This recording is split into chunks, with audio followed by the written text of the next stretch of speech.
નમસ્કાર, હું છું પ્રિયા અને તમે જોઈ રહ્યા છો જનતા કી જાણકારી ન્યૂઝ।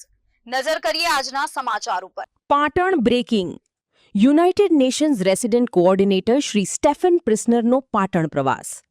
પાટણના ઐતિહાસિક અને સાંસ્કૃતિક વારસાની લીધી મુલાકાત। વિશ્વવિખ્યાત પટોળા હાઉસ પહોંચી પટોળા સાડીની પરંપરાગત કળાનું કર્યું નિરીક્ષણ। કારીગરોની ઝીણવટપૂર્ણ હસ્તકલાકૃતિ અને કુશળતાને બિરદાવી। યુનેસ્કો વર્લ્ડ હેરિટેજમાં સ્થાન પામેલ રાણીની વાવની પણ લીધી મુલાકાત। રાણીની વાવની અદ્ભુત શિલ્પકલા અને સ્થાપત્યથી થયા પ્રભાવિત। ઐતિહાસિક મહત્વ અને વારસાની માહિતી મેળવી વ્યક્ત કરી પ્રશંસા। રાણીની વાવ ખાતે યોજાતા લાઇટ એન્ડ સાઉન્ડ શો પણ નિહાળ્યો। પાટણના વારસાના જતન અને સંવર્ધન માટે થઈ રહેલી કામગીરીને સરાહના। પાટણની સાંસ્કૃતિક ધરોહરે આંતરરાષ્ટ્રીય સ્તરે ફરી ખેંચ્યું ધ્યાન।